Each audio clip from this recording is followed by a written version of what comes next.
주변 분들하고 인사 나눕니다. 하나님께서 우리를 부르셨습니다.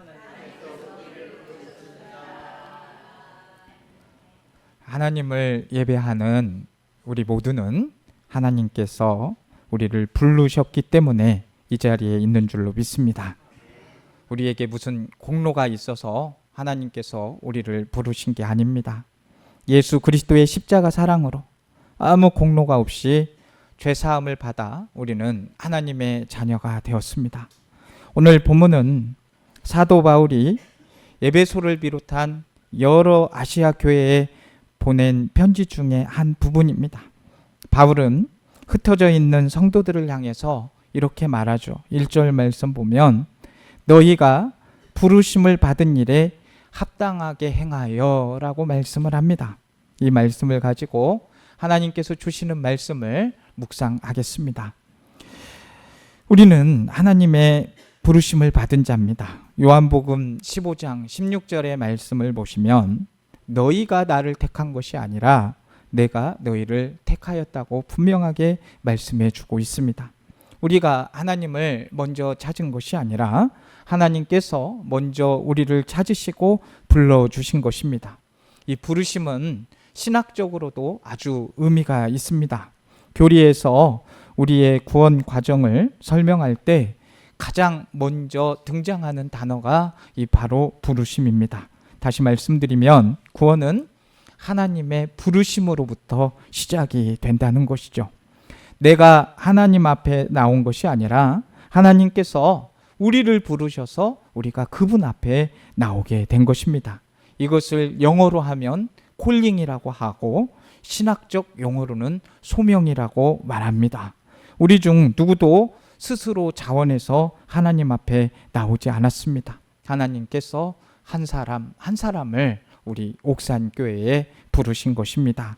에베소서 1장에서도 하나님께서 창세전에 그리스도 안에서 우리를 택하셨다라고 분명히 말씀해 주시고 5절 말씀에도 그 기쁘신 뜻대로 우리를 애정하셨다라고 말씀해 주고 있습니다. 우리는 하나님의 애정과 선택 속에서 하나님의 백성, 하나님의 자녀가 된 것입니다. 그분의 자녀로 이미 선택하시고 역사 가운데 태어나 살게 하시다가 그분의 때가 되어 우리를 부르시게 된 것입니다. 내가 하나님께 스스로 나오지 않고 하나님께서 부르셔서 그분의 자녀가 되었다는 것은 너무나도 중요한 의미를 갖고 있습니다. 그것은 첫 번째로 하나님께서 나의 삶의 주관자가 되신다는 사실입니다. 내가 이 세상에 태어난 것도 우연히 태어난 것이 아니지요. 우리 삶의 주관자 되시는 하나님께서 처음부터 우리 삶을 목적하시고 계획해 놓으셨습니다. 하나님께서 우리를 예수 믿는 자리로, 구원의 자리로, 교회의 자리로 이렇게 인도해 주신 겁니다. 그것이 부모님이나 친구에 의해서 누구에 의해서든지 이 자리에 오게 있다는 것은 어려운 상황 속에 있더라도 여기에 보내신 것은 하나님의 다 뜻이 있는 것입니다. 나는 예수님 믿을 마음이 전혀 없었는데, 나는 옥산교회에 올 생각이 전혀 없었는데, 그런데 지금 하나님 앞에 여러분들이 나와 있습니다. 이 자리에 있게 된 것 하나님의 은혜인 것이고 인도하심입니다.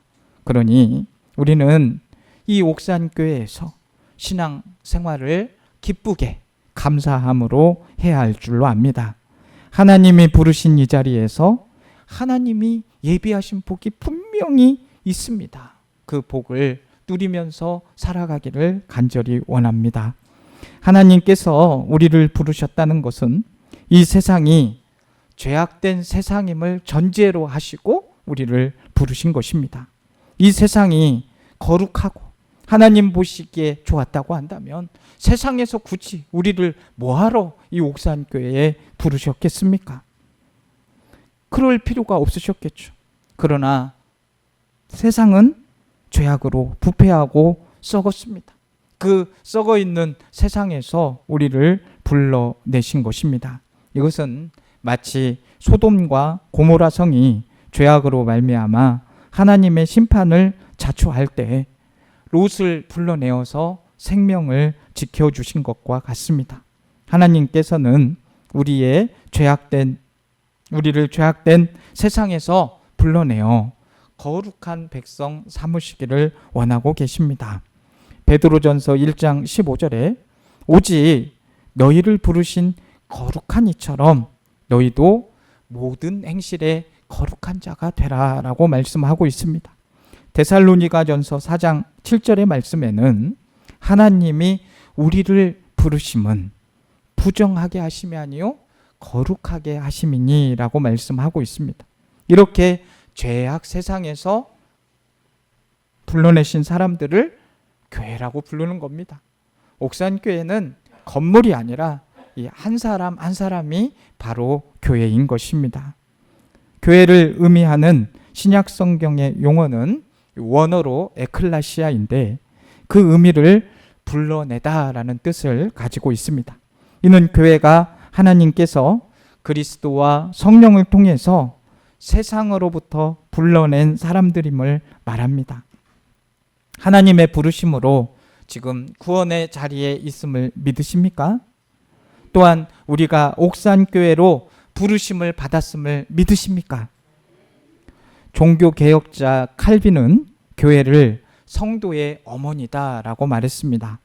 어머니가 자녀를 돌보고 키우는 것처럼 교회는 성도들이 영적으로 성숙하도록 책임지는 곳입니다.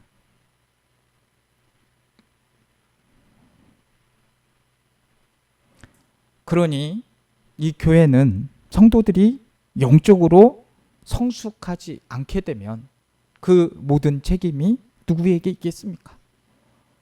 바로 이 담임 목사에게 있다고 생각이 되어집니다. 믿음의 자녀들은 교회 품 안에서 하나님을 섬기고 이웃을 사랑하는 법을 배우고 그리스도의 장성한 분량까지 자라가게 됩니다. 그러므로 우리는 거룩한 부르심을 받은 백성일 뿐만이 아니라 옥산교회로 부르심을 받은 지체인 것입니다. 우리는 부르심을 받았습니다. 그러면 부르심에 합당하게 살아야 될 줄로 압니다. 오늘 1절 말씀을 다시 한번 보십시오. 부르심을 받은 일에 합당하게 행하라. 부름 받은 자는 자기를 부르신 뜻에 맞게 살아야 됩니다. 알렉산더 대왕은 도망병 하나를 붙잡아서 그 도망병에게 이름을 묻습니다. 네 이름이 뭐냐? 알렉산더입니다. 그러자 대왕이 이렇게 말했습니다. 어떻게 왕의 이름을 갖고 이렇게 도망하는 삶을 사느냐? 이름을 바꾸든지 아니면 삶을 바꿔라 했다고 합니다. 여러분, 우리도 부르심을 받은 성도가 되었다면 성도로 부르심에 합당한 삶을 살아야 합니다. 우리의 삶이 무엇입니까? 저도 이 옥산교회에 부르심을 받은 이유는 딱 하나밖에 없습니다. 우리 성도들 지키고 하나님께 영광 돌리는 겁니다. 그거면 저는 아무것도 필요 없습니다. 하나님께 영광 돌리는 삶. 우리 옥산교회 지체 한 사람 한 사람이 하나님께 영광 돌린다면 저는 목회를 크게 하지 않아도 되고 그냥 우리 성도들과 함께 하나님께 영광 돌리는 그 삶만 살고 간다면 저는 그게 큰 기쁨입니다. 그렇다면 구체적으로 어떤 삶이 부르심에 합당한 삶일까요? 본문은 교회 공동체 안에서 합당한 삶을 설명합니다. 특별히 교회의 하나됨을 이루는 삶을 강조하죠. 겸손과 온유를 먼저 말하는데 이 겸손과 온유는 예수님의 대표적인 성품입니다. 마태복음 11장 29절 말씀에 예수님께서 나는 마음이 온유하고 겸손하다라고 말씀하십니다. 겸손의 사전적 의미는 자신을 낮추고 타인을 존중하고 자신의 부족함을 알고 자신보다 뛰어난 자들이 있음을 겸허하게 받아들이는 것입니다. 그리스도인의 겸손은 자신의 삶에서 하나님을 높이는 것입니다. 겸손은 하나님 앞에서 내가 살아가는 것을 인정하는 것입니다. 겸손은 하나님 앞에서 나를 부인하고 십자가를 지고 매일 주님을 따르는 것입니다. 겸손한 사람의 반대는 교만한 사람이 되겠죠. 교만은 내가 하나님이라는 것입니다. 내 삶의 주인이 내가 되는 것이 교만인 것이죠. 하나님이 내 삶의 주인이심을 인정하고 하나님의 권위에 순종하는 것이 겸손입니다. 하나님을 높이고 하나님이 주인된 삶을 살아갈 때 진정으로 자신의 부족함을 알고 자신을 낮추고 타인을 존중할 수 있습니다. 아내가 웬만해서는 그런 얘기를 안 하는데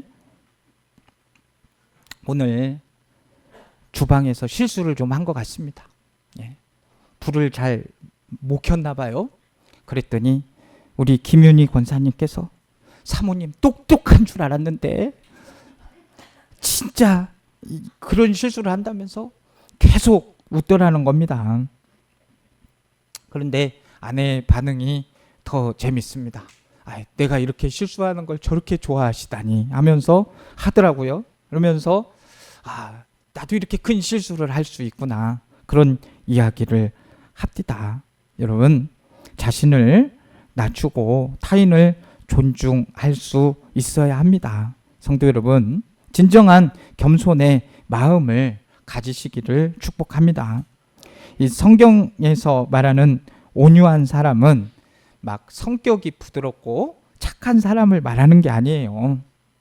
하나님 앞에서 겸손하고 사람들 앞에서 유순하면서 하나님의 뜻대로 사는, 순종하는 그런 사람들을 겸손과 온유한 사람이라고 하는 거예요. 여러분은 겸손과 온유한 사람입니까? 네, 대답하셔도 돼요. 왜냐하면 하나님의 뜻을 안고 살면 되니까. 그래서 하나님이 저를 엄청, 저도 만지시고 계시거든요. 지금도 그렇고, 부끄러운 고백이지만 저도 많이 사람된 겁니다. 하나님 뜻 안에서 이렇게 자꾸 살려고 노력을 하는 것이죠. 예수님의 온유함은 원수를 용서하는 부드러움입니다. 예수님의 온유한 그 마음은 누구를 만나도 긍휼히 여기는 마음인 것이죠. 예수님의 온유함은 죄인을 품는 마음이었습니다. 성경에서 온유는 매우 중요한 마음가짐으로 성숙한 믿음과 밀접한 관련이 있습니다. 온유한 사람은 힘이 없는 사람이 아니라 힘이 있는데 절제할 줄 아는 사람이에요. 그런데 제가 우리 성도님들 한 분 한 분을 보면 달란트도 참 많으시고 힘들이 참 많으세요. 그러니까 여기 계신 분들은 다 힘이 있으신 분이시잖아요. 그런데 그 힘을 잘 다스릴 줄 아는 그런 옥산교회 성도님들 되시기를 주님의 이름으로 축복합니다. 다 이렇게 한 가닥씩 하시는 분들 아니십니까? 한 분 한 분 보면은 정말 대단한 분이신들인데, 그러나 그 힘을 잘 다스렸으면 좋겠습니다. 자기를 주장하지 않고 하나님을 의지하면서 사람 앞에서는 겸손하고 또 유순하게 행동하는 사람이 성경에서 말하는 온유한 사람입니다. 그래서 겸손과 온유가 있을 때 이 교회는 하나가 될 수 있습니다. 그리고요, 또 공동체 안에서 합당한 삶을 살려면 오래 참아야 되는 거예요. 그러니까 한 번 참는 게 아니라 오래 참는 거. 저도 이게 정말 쉽지 않습니다. 오래 참는다는 거. 한 번은 참을 수 있죠. 근데 오래 참는 거는 쉽지 않는 거예요. 근데 이 오래 참으면 어디에서 올 수 있느냐? 관계 속에서 필요한 마음입니다. 오늘 본문의 오래 참음은 사람을 향한 인내를 말하게 됩니다. 다른 사람의 미숙함과 부족함, 때로는 실수까지도 참고 기다리는 태도죠. 예를 들면 어떤 성도가 실수를 반복해도 그 때로는 실수까지도 참고 기다리는 것이죠. 자녀가 신앙이 약해도 막 그것을 강요하지 않고 기도하며 기다리는 마음. 교회 안에서 나와 생각이 다른 지체를 쉽게 판단하지 않고 인내하는 마음과 태도, 이런 게 바로 오래 참음입니다. 그래서 오래 참으면 성령의 열매입니다. 성령의 9가지 열매 중에서 마지막 열매가 무엇입니까? 절제잖아요. 절제는 오래 참음과도 비슷합니다. 그래서 갈라디아서 5장 22절에 오직 성령의 열매는 사랑과 희락과 화평과 점점점 마지막에 오래 참음도 있습니다. 그래서 오래 참음은 성령의 능력으로 나타나는 성령의 열매입니다. 성품의 열매입니다. 우리가 성령 안에 살면 자연스럽게 사람을 더 기다릴 수도 있고 더 품을 수도 있게 됩니다. 오래 참음은 하나님의 성품입니다. 그래서 내 성품이 아니고 이 오래 참는 거는 누구의 성품이다? 하나님의 성품입니다. 하나님의 성품을 담고 싶으셔서 오래 참으실 분들만 한번 손 내려보세요. 네, 다 이렇게 오래 참음으로 하나님의 성품을 이루어 가시기를 바랍니다. 자, 출애굽기 34장 6절의 말씀입니다. 여호와라 여호와라 자비롭고 은혜롭고 노하기를 더디하며 인자와 진실이 많은 하나님이라. 자, 하나님은 뭐 하시는 분이에요? 노하기를 더디하시는 분이다 라고 하고 오래 참으시는 분이다 라고 말씀해 주고 있습니다. 우리를 향한 하나님의 오래 참으심이 없다면 저는 이 자리에 있을 수도 없고요. 하나님한테 벌 받아가지고 그냥 아예 존재하지도 않았을 겁니다. 그런데 이 부족한 인생을 하나님께서 얼마나 오래 참아주시는지 모릅니다. 하나님께서 우리를 오래 참아주시지 않았다면 우리가 이 자리에 있을 수 있겠습니까? 없습니다. 오래 참는 사람은 사람을 향해 쉽게 포기하지 않습니다. 쉽게 분노하지 않고요. 기도하며 기다릴 수 있습니다. 그렇게 오래 참게 되면은 나만 좋은 게 아니에요. 가정이 살게 되고 이 오래 참으면 공동체가 살아나게 됩니다. 요즘 사회에서 보십시오. 왜 그렇게 사건 사고가 많이 일어난다고 생각되십니까? 저는 뭐 여러 가지 원인이 있겠지만 못 참는 거예요. 안 참는 겁니다. 참을 수가 없는 거죠. 근데 상황 보면 참을 수 없는 상황이 너무 많아요. 이거는 뭐 우리 성도인들한테 하는 말이 아니고 저 역시도 마찬가지. 얼마나 저도 연약한지 막 우리끼리 이야기지만 날씨가 좀 덥잖아요. 더 힘든 것 같아. 39도 막 이렇게 올라가니까 막 이게 짜증이 많이 생길 수도 있고 힘이 들 수도 있습니다. 그런데 에베소서 4장의 핵심을 보게 되면 이 여러 합당하심의 부르심의 합당하심에 대한 말씀의 핵심은 성령이 하나 되게 하신 것을 힘써 지키라는 것입니다. 그래서 교회 공동체는요, 다양한 사람이 있습니다. 서로를 참아주지 못하면 금방 깨지게 돼 있습니다. 자, 우리 스스로가 내가 누구를 오래 참아줘야 될까? 다 뭐 참을 수 있는 상황이면은 그게 참을 일이 아니죠. 참을 수 있는 사건이면 그건 오래 참는다고 할 수가 없는 거죠. 그러나 그런 사건들까지도, 그런 사람들까지도 참을 수 있는 힘을 주시는 분이 과연 누구실까? 저는 성령 하나님이라고 말씀드리겠습니다. 여러분, 오래 참음은요, 감정이 아닌 거예요. 믿음인 겁니다. 믿음의 인내인 것입니다. 오래 참는다. 이게 억지로 됩니까? 안 돼요. 제가 이거 참아보지만 억지로 절대 안 됩니다. 오래 참는 것은 단순히 억지로 참아내면 그것은 마음에 쌓일 뿐이죠. 그것은 사람을 변화시키는 하나님을 신뢰하기 때문에 할 수 있는 그런 믿음의 태도이기 때문에 하나님을 의지하면서 오래 참아야 하는 것입니다. 하나님께서 나를 바꾸셨잖아요. 내가 바뀔지 누가 알았습니까? 하나님께서 나를 바꾸셨네. 그러면 하나님께서 나를 바꾸셨으면 다른 사람도 바꿀 수 있을까요? 없을까요? 근데 가끔 그런 말 저도 많이 합니다. 저 사람은 절대 안 바뀔 것 같아. 그건 제 생각이고 반드시 하나님이 만지면 바뀝니다.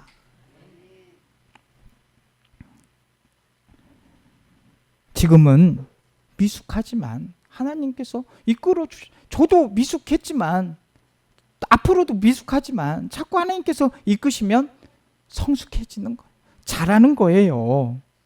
이런 믿음의 눈으로 인내해 주는 것입니다. 저도 얼마나 목회하면서 철이 없었겠습니까? 목회의 경험도 없고 그러니 실수도 많이 했을 것이고 그런데 왜 이렇게까지 잘하게 됐겠습니까? 다 성도님들이 참아주고 함께 해주셨기 때문 아니겠습니까?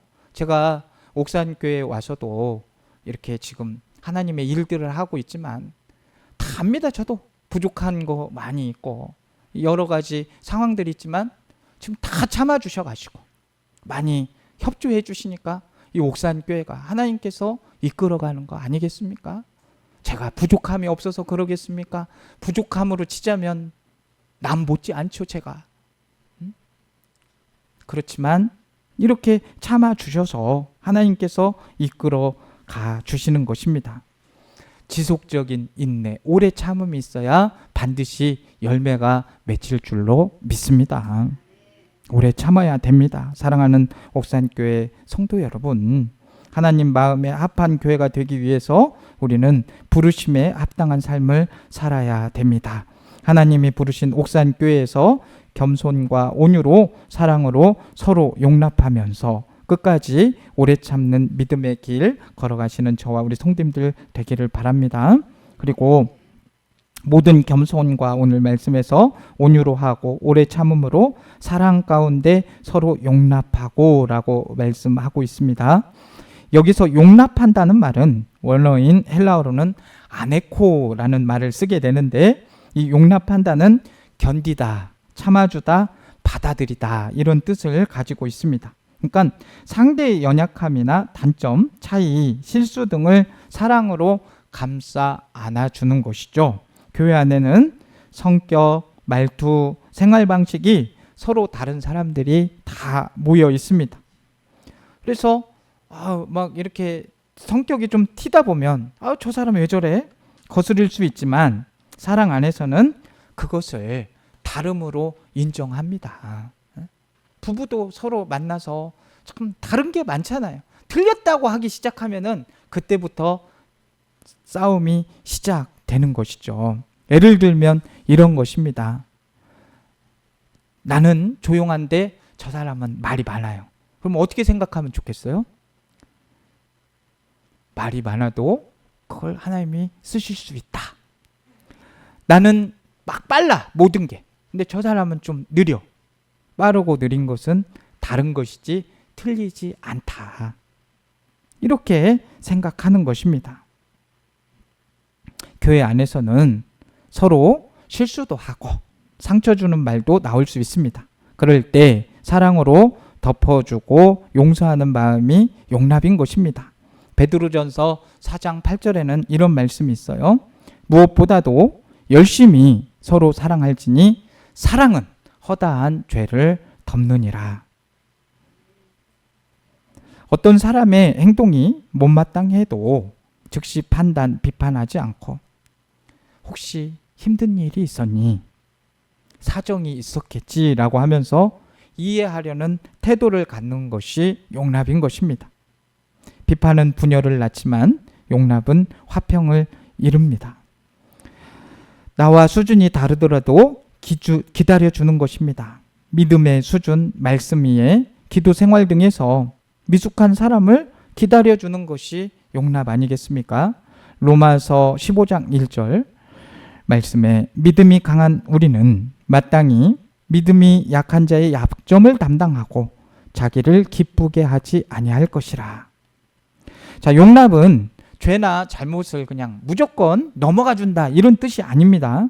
사랑으로 품되 진리 안에서 바르게 세우기 위한 마음인 것입니다.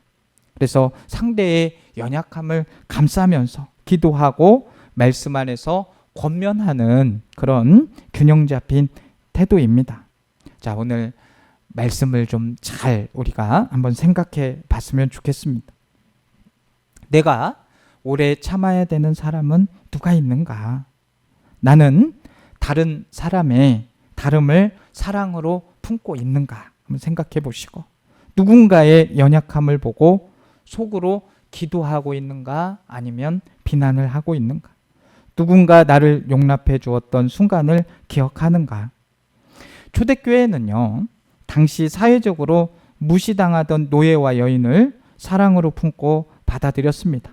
노예도 주 안에서는 형제고 자매였고, 여인도 하나님 앞에서 동등된 존재로 인정이 되었습니다. 그 사랑과 용납이 우리 기독교가 세계적으로 퍼져가는 계기가 되었습니다. 힘이 되었습니다. 오늘날 우리도 서로의 차이를 넘어서 사랑으로 용납하는 교회가 되어야 될 줄로 압니다. 사랑하는 옥산교회 성도 여러분, 우리를 예수 그리스도로 구원해 주신 그 부르심에 우리가 감사하면서 우리는 부르심에 합당한 삶을 살아야 되겠습니다. 하나님이 부르신 옥산교회에서 겸손과 온유로 오늘 말씀처럼 사랑으로 서로 용납하면서 끝까지 오래 참음으로 믿음의 길 걸어갈 수 있는 저와 우리 성도님들이 되길 바랍니다. 그래서 우리 옥산교회가 더욱더 하나님의 마음에 드는 교회, 복이 흘러가는 그런 교회가 되시기를 주님의 이름으로 축복합니다. 주님의 계획 가운데 우리를 구원하시고 하나님의 자녀로 불러주시고 옥산교회로 불러주셔서 감사합니다. 저희들 이곳에 불러주셨사오니 주님의 부르심에 합당한 삶을 살게 하여 주옵소서. 모든 겸손과 온유로 사랑 가운데 서로를 용납하며 끝까지 오래 참음으로 하나 되게 하신 성령의 은혜를 지키게 하옵소서. 옥산교회가 하나님의 부르심에 합당하게 행하여 우리 옥산교회가 주님의 마음에 합한 교회가 되게 하여 주옵소서. 예수님의 이름으로 기도드립니다. 아멘.